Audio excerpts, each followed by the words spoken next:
Tal qual està funcionant la societat o com s'està desenvolupant o com veiem que va, és evident que la gent cada vegada vivim més anys, no? Per tant, quan tens 70 anys, molta gent se sent jove encara, no? I amb ganes de fer moltes coses. També el tema de la jubilació és molt tard. I després que en el món de l'art jo crec que el tema de la jubilació, això està com més entredit per al fet de que sempre seguirem treballant. Per tant, jo crec que la majoria d'artistes morirem amb les botes posades. Seguim fent art fins quan tenim una edat molt elevada. Jo en el meu cas ara tinc 67 anys i no crec que tingui una edat molt elevada jo mateixa, no? Però en canvi sí que a nivell de lo que és la societat artística soc gran. És a dir, perquè hauria d'haver ja tingut tot solucionat com a artista, no? Que si una galeria, que si un museu, que no sé què, que no sé quantos... I clar, dius, potser jo en aquella edat estava tenint una filla o en aquella edat jo no hi pensava en absolut perquè el que m'interessava era treballar, experimentar i no tenia el més mínim interès en connectar-me amb aquesta realitat més feixuga, no? I clar, quan ets més gran et dones compte que tot això, tota aquesta feinada, no l'has feta i que ja no la podràs fer, a no ser que siguis com la Louise Bourgeois, que a partir dels 70 anys uns artistes joves americans decideixen col·locar-la dintre del sistema, diríem, actual o contemporani de l'art. Sembla que l'estructura del sistema aquest artístic és que has d'aprofitar molt un moment com d'exhibició, de personal, clar, com que estiguis molt a prop d'aquesta cosa com de la joventut, que sempre és com més manipulable, no?, per dir alguna cosa. En canvi, quan tens una certa edat, sembla ser que ja no ets tan manipulable, no? I això dificulta molt més les relacions amb segons qui, perquè si no faràs segons quines coses, que si ets un artista gran, famós i que has fet una trajectòria estel·lar i tal, sí que t'atenen. Però si has fet una trajectòria com més experimental, amb la qual t'has dedicat més potser a la recerca i no a l'espectacularitat, després et costa més. O sigui, així com a un jove sí que l'atendran perquè se suposa que estan aquí, si tens una edat i segueixes fent això, potser ja no t'atenen igual. Perquè se suposa que tu ja has d'estar en un discurs establert, no sé què i tal. En realitat, hauríem de poder estar fent el que ens doni la gana a totes les edats, per dir alguna cosa, no estar com marcats, perquè tens una edat, has de passar per aquí, una altra per aquí i una altra per allà. A mi em porta a pensar que també hi ha com una autocensura. Presentar-me en una residència, jo ara com? Vull dir, tinc una edat i ara tots seran superjoves i jo aquí seré la més gran, que ja m'ha passat, no? O presentar-me amb un premi, no, aquí ja no t'hi pots presentar perquè, clar, els premis són per la gent jove, perquè, clar, i també m'ha passat. Llavors dius, no m'hi puc presentar perquè o no cal que t'hi presentis, o hi ha límits d'edat, ja posats en allà, no? Dius, a veure, jo potser durant una època de la meva vida he tingut que dedicar-me molt a una cosa determinada, com és potser la criança d'una criatura, no? I no vol dir que jo hagi parat de treballar, ni molt menys, perquè això no ho he fet mai, però sí que he tingut que prioritzar segons què, no? Llavors, quan has superat aquesta etapa, després estàs com dient, uau, he perdut tot aquest temps aquí i ara com m'integro en allà, no? O te'n vas a una residència 2 anys fora, que pot passar, i tornes i de cop hi ha hagut com un moviment darrere teu que has de tornar a començar. És a dir, és molt pesat aquesta història de la condició de que tinguis una edat que has d'anar complint per etapes, no? Doncs no, jo crec que les etapes no haurien d'existir d'aquesta manera, perquè sí que és veritat que tant a la comunicació com a les institucions, com a les beques, hi ha com una preferència evident per gent més jove. I què vol dir més jove? Què vol dir? 30 anys? 40 anys? 50 anys? Jo no ho sé, m'entens? No ho sé. Qui marca aquesta joventut? El mercat? Segurament, no? Tens que estar dintre d'aquest mercat per saber on estàs amb l'edat. Vull dir, és molt complicat, no? Crec que hi ha algú a qüestionar-se amb això, no? Si el mercat és el que mana, doncs crec que ho tenim malament. Molts artistes tenim l'obligació per poder viure i sobreviure, fer altres feines que no són exclusivament dintre del taller, que són donar classes, que fer de grafista, que crec que també interfereix amb la pròpia obra de l'artista.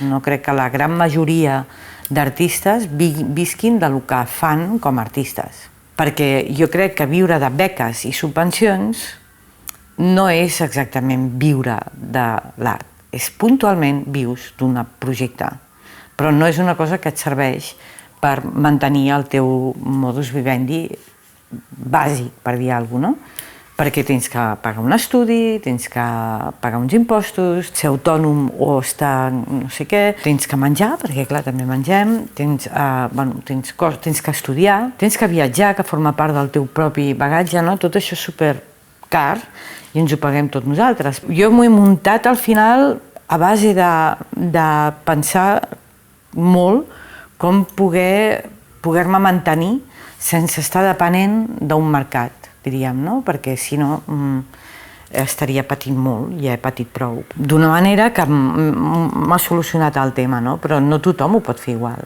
Crec que és molt complexa. Jo ara he tingut una subvenció de Barcelona Crea, però és per un projecte determinat, un temps determinat, i a més que jo no he cobrat un duro, quasi bé al final, perquè he fet una investigació que l'he repartit entera a tothom. Per tant, com sempre, estem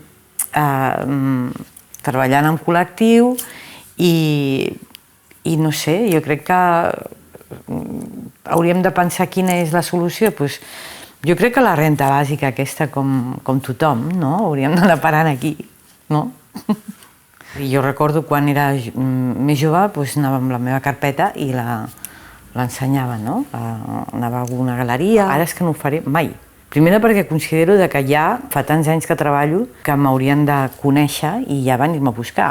A nivell de feina i de poder desenvolupar projectes jo no tinc cap problema. És a dir, munto equips, treballo amb gent, intento sempre cobrir les despeses de la gent, pagar, i si no, no ho faig. Per què m'he de liar amb un projecte si no puc pagar a la gent que vull que treballi amb mi? Igual que jo vull que em paguin a mi, doncs el mateix faré pels altres. Per tant, també em poso límits. Però jo no sé si això depèn de l'edat o no. Això crec que és una qüestió de consciència. Perquè el que sí que hem fet molt és treballar amb els amiguis, no? Ostres, aquesta persona ha estat aquí 4 hores i no ha cobrat un duro. I arriba un moment que hi ha com una espècie d'explotació i autoexplotació que no ens va a favor. Això potser sí que és una cosa que veig que ha canviat amb la manera de funcionar de la gent més jove, que ho tenen més clar. Potser han rebut una certa formació amb això que els fa com dir no, jo no treballaré si no cobro. A veure, jo soc pintora, però també faig altres projectes que no estan solament vinculats a la pràctica de l'estudi, diríem, sinó que me'n vaig més enllà. I jo no tinc cap problema per desenvolupar-los, al revés, tinc la sensació que sé coses que les hauria de poder posar en pràctica, el reconeixement del que he après, que són moltes coses a la vida, i donar-li valor, encara que no se li doni aquest valor, però jo sí que té un valor. I per tant no tinc cap por de treballar amb el que estic generant o el que estic fent. El que sí que hi ha a l'hora de fer coses i projectes i tal, hi ha una gran dificultat a nivell dels medis. Com et presentes, com desenvolupes, tot això sembla ser que té com una normativa ara que no, abans no existia, o sigui, tu et presentaves i ja està. Hi ha com uns paràmetres que jo desconec i per tant el que sí que faig és demanar amb gent que sap d'aquests paràmetres que m'ho faci, perquè penso jo això no ho aprendré i a més no m'interessa tampoc, no? I després hi ha també una certa dificultat a l'hora d'utilitzar programes, hi ha unes dificultats, però també és que em rebel·lo, perquè tinc la sensació que ens tracten com si fóssim delinqüents. O sigui, a l'hora de demanar, per exemple, no sé, que et paguin un viatge per anar-te'n a presentar un projecte al Paraguai, resulta que fas papers com si fossis un delinqüent mafiós que haguessis estafat 3 milions d'euros i jo estic demanant 1.000 euros, m'entens? O 300. I et tracten igual, com si fossis el millet, tu, és una passada.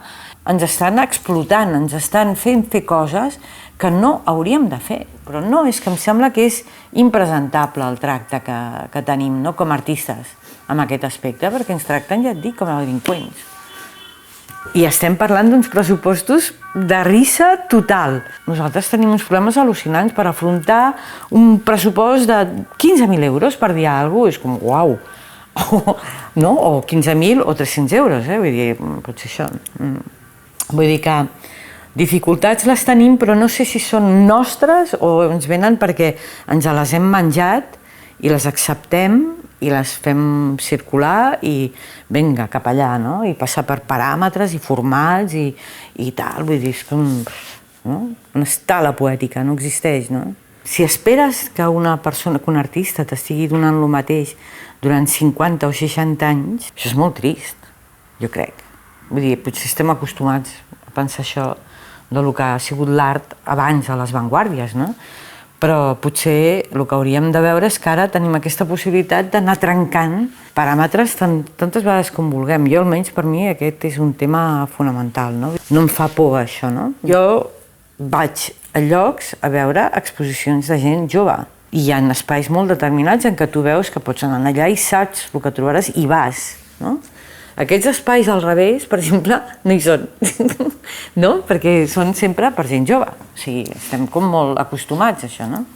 El qual que fa que tinguem molta més informació del que fa un sector determinat de la societat artística que no de tota la societat artística. I que, per exemple, quan veiem artistes més madurs o tal, ja pensem que han de ser aquests mega super popes de l'art, no? Llavors sí, però si no ets un pope de l'art, potser no hi ha aquesta fascinació, per dir alguna cosa, entres com en un món com més en silenci. Tu vas fent, no? Però des de fora és com si et silenciessin. Sí, la veritat és així. Vull dir, sí, a no ser que tinguis un circuit de veu pròpia o el que sigui, però en realitat és, bueno, també ens diuen a les dones, no?, que a partir d'una edat som transparents, i és veritat, vull dir, et converteixes en un ésser que passes i ets transparent, no? A partir d'una edat els artistes ja no ens miren igual, no? Pues crec que és un error, perquè justament hi ha tota una acumulació d'experiències, de coneixement, de vida que és fonamental, no? I jo això recordo haver fet propostes d'hangar i tal, de presentar artistes madurs, perquè artistes joves els coneguessin, perquè és que no sabien ni qui eren. Que jo flipava, no sabien qui era la Susana Solano, no sabien qui era l'Eugènia Balcells, no sabien qui era el Ferran García Sevilla, gent de la universitat. I llavors, des d'Hangar vam promoure, per exemple, una sèrie de trobades amb artistes adults, majors, no? I no hi venien, tampoc, els artistes més joves a veure'ls i conèixer-los. Per mi va ser una mica com molt frustrant de dir, tios, però teniu l'oportunitat aquí a Hangar, que és un centre de producció, d'intercanviar i de conèixer artistes d'unes quantes generacions més endavant, no? Hi ha alguna cosa que no va aquí, no? Vosaltres mateixos us esteu tallant una font de coneixement molt bona. Que és frustrant això també, no? Que hi ha com una fascinació de reconèixer-se entre els contemporanis, però després els altres ja està, no? Com que ja està? Després resulta que esteu fent la mateixa obra que aquell fa 50 anys. Ja la va fer i no ho sabeu. O sí que ho sabeu, però no sabeu de qui era, no? I és perquè us falla aquest reconeixement de la vostra memòria, de la vostra... d'on venim, no? És que és una tendència com a fer desaparèixer. I això és una cosa molt trista. I això què fa? Pues que la gent més jove no tingui tampoc referents, no? Perquè no se li dona valor. I després, clar, un centre d'art com Fabra i Coats, bàsicament són artistes que a partir d'una edat ja no exposes, ni se t'acudeix, perquè ja està pensat per un cert tipus d'edat. El MACBA no exposa artistes d'aquí i quan n'exposa algun, també és jove. La nostra situació aquí és que és autodestructiva i això ho odiem o fem alguna cosa. Això dificulta el nostre treball, dificulta la nostra visibilitat, dificulta que els artistes joves sàpiguen què hem fet o què van fer. I no són tots franquistes, no són tots de l'època del franquisme, o gent que ha fet coses al·lucinants durant aquella època es desconeix. I jo flipo, és que era molt important el que es feia aquí a l'època, com a contestació al sistema, com a posicionament polític, tot, no? És trist, no? Jo crec que posar límits o tenir aquest concepte de límit dintre del teu cap o dintre de l'estructura artística és penós. L'únic que fas és coartar, és dirigir. Llavors, per exemple, a la universitat això aquí és que hauria de ser com un espai d'intercanvi. És a dir, que els artistes d'una certa generació que tinguin títol o no universitari puguis accedir-hi i que puguis treballar amb artistes, amb estudiants, no? Jo crec que això seria com molt excitant per als propis estudiants. I això, per exemple, a França passa. O sigui, els artistes fan feina a les universitats sense ser llicenciats. I són artistes adults, grans, els criden per fer tallers, per fer workshops, dintre del sistema universitari, no? A totes les escoles d'art, no? Això és molt enriquidor, perquè no estàs treballant únicament amb un professor que porta 50 anys allà dintre donant classes del que sigui, no? 50 o 30. Pregunto, l'Eugènia Balcells, tu creus que té tantes oportunitats?